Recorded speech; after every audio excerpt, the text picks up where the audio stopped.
Hello everyone, चलिए अब हम नेक्स्ट पार्ट की बात करते हैं ह्यूमन जीनोम प्रोजेक्ट में सेलिएंट फीचर्स के बारे में कि पूरा प्रोजेक्ट जब हुआ तो उसमें से अब हमारे पास जो डेटा आया वो उसमें क्या क्या फीचर्स थे उसके बारे में बात करते हैं।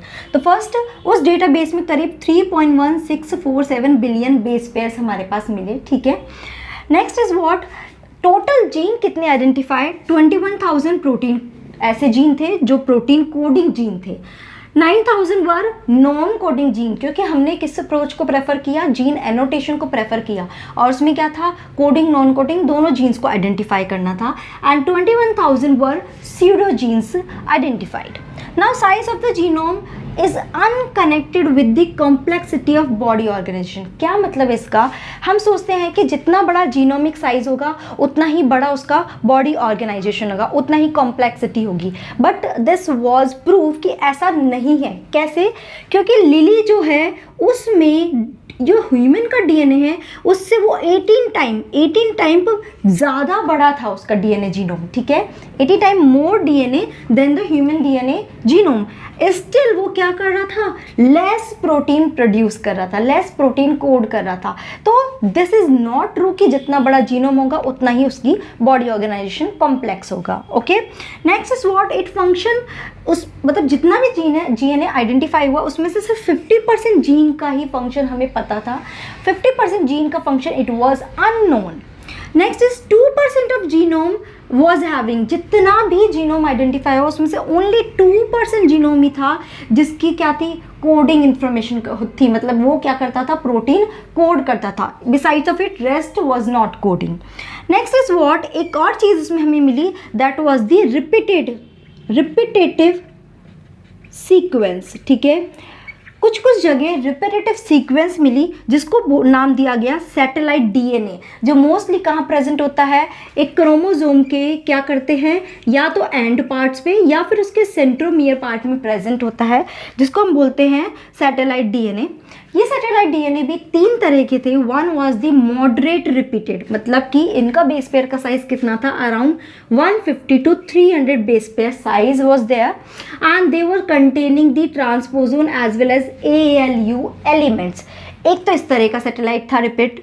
नेक्स्ट इज मिनी सैटेलाइट, जो कितना था, 11 to 16 बेस पेयर था, और इसको क्या नाम देते थे, दूसरा VNTR, क्या फुल फॉर्म है, वेरिएबल नंबर टेंडम रिपीट्स। क्या है ये, किस में यूज़ होता था, डीएनए फिंगरप्रिंटिंग में। ठीक है, कहाँ यूज़ हो रहा है, डीएनए फिंगरप्रिंटिंग में। And the third one is micro satellite, it was around 5 to 8 base pair and it was term as the junk DNA, या उसका दूसरा नाम भी था शॉर्ट टेंडम रिपीट्स STR, और it is also called the junk DNA.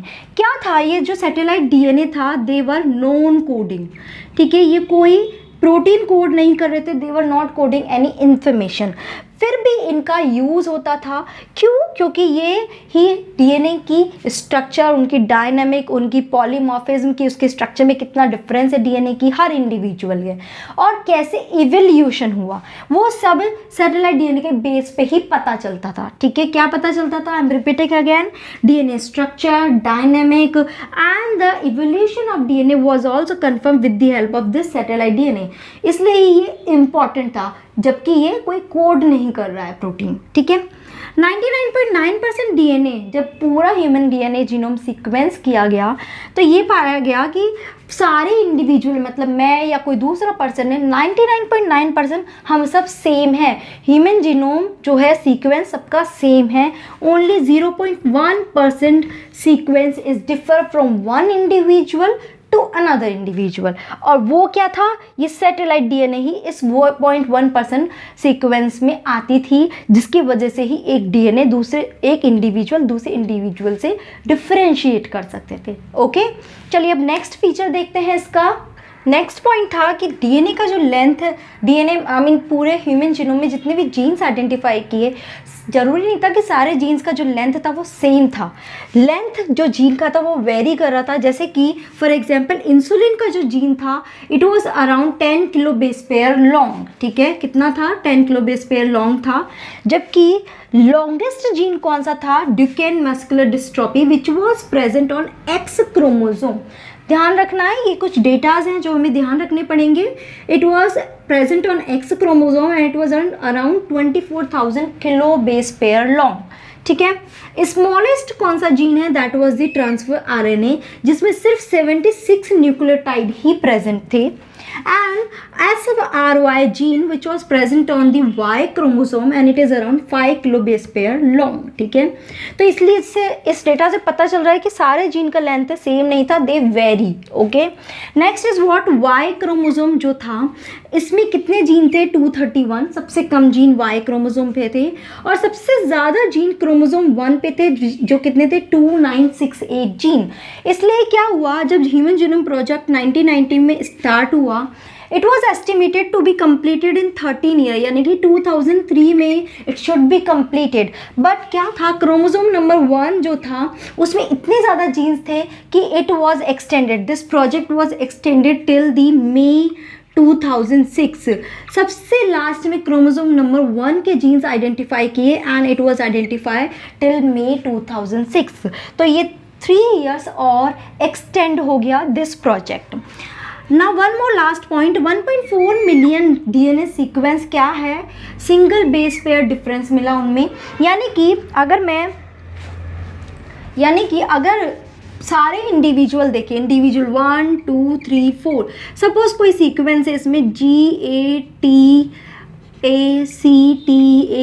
Suppose ये कोई sequence है तो सब में यही सीक्वेंस सेम थी। ठीक है, this one like this.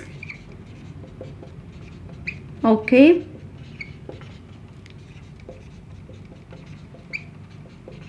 But उसमें क्या चेंजेस था, ओनली एक बेस पेयर सब में चेंज था। ये वाला बेस पेयर क्या था, सब में चेंज था। यहाँ पे C आ गया, यहाँ पे T, यहाँ पे A हो गया और यहाँ पे G हो गया। मतलब हर इंडिविजुअल में ये बेस पेयर डिफरेंट था, which is called as the single nucleotide polymorphism. I am writing the full form, single nucleotide polymorphism. ठीक है, कि ये सिर्फ एक न्यूक्लियोटाइड में चेंज होने से पॉलीमॉर्फिज्म दिखा रहा है, मतलब अलग अलग स्ट्रक्चर दिखा रहा है। एक ही सिर्फ बेस पेयर चेंज है पर फिर सीक्वेंस पूरा डिफरेंट हो रहा है। It is also called as the SNPs in short form, called as SNPs. So these all were the salient features of Human Genome Project। अब हम बात करते हैं कि इस प्रोजेक्ट के क्या क्या एप्लीकेशंस थी, कहाँ कहाँ ये यूज़ हुआ। Let's have a look of that one. First use of this human genome project was to discovery of antibiotic. क्योंकि क्या हुआ, पूरे जीन का हमें सीक्वेंस पता चला तो ना उसके बेसिस पे we can discover different antibiotics जो क्या करते हैं, डिफरेंट एलिमेंट्स, डिफरेंट डिजीजेस को क्योर करने में काम आ सकती थी। Second application was mapping of ALU से elements, transposon as well as the junked DNA। क्योंकि इनकी सीक्वेंस हमें पता नहीं थी तो अब इसके थ्रू जीन मैपिंग के through it was possible to map these all sequences also। Next application was around 1200 genes ऐसे थे जो क्या करते थे, कार्डियोवैस्कुलर डिजीज, हार्ट से related disease, endocrine disorders, Alzheimer disease, neurological disorder as well as cancer causing थे। ठीक है, तो अगर हमें इन जीन का सीक्वेंस पूरा डिटेल में पता कर सके तो we can overcome these all disease, या फिर उसको हम नॉर्मल सेल्स में भी कन्वर्ट, लाइक कैंसर सेल को we can convert into the normal cell. It only because possible because of the sequencing of human genome. तो अगर ऐसे जीन्स के सीक्वेंस पूरा पता चल गया तो हम इन डिजीजेस को भी फाइट कर सकते हैं। ठीक है, next is what, hereditary diseases. क्या है, जब भी किसी जीन में डिफेक्ट आता है उसकी पोजीशन में, या फिर वो वहाँ से डिसअपीयर हो गया या फिर एक और जीन ऐड हो गया, because of all these hereditary diseases occur, और ये क्या करती है, हर generation to generation pass on होती रहती है। तो with the help of this human genome we can get to know the exact location of that gene, कि वो जीन एग्जैक्टली प्रेजेंट कहाँ पे है, उसका एग्जैक्ट रोल क्या है और हम उसको ओवरकम कैसे कर सकते हैं, आगे फर्दर इस हेरिडिटरी डिजीज़ को कम कैसे किया जा सकता है या उसको ख़त्म कैसे कर सकते हैं। Next was the study interaction between the genes, mechanism of forming the tissue, organ and tumors. Because of the information about the gene, it was possible to study the interaction between the genes, कि आप genes का एक दूसरे के साथ interaction कैसे होता है, कैसे tissues बनते हैं, कैसे organs बनते हैं और कैसे tumors बनते हैं. अगर इन सब का पता कर सके तो हम इसका alternative find out कर सकते हैं. अगर कोई disease होता है तो उसका alternative find out कर सकते थे.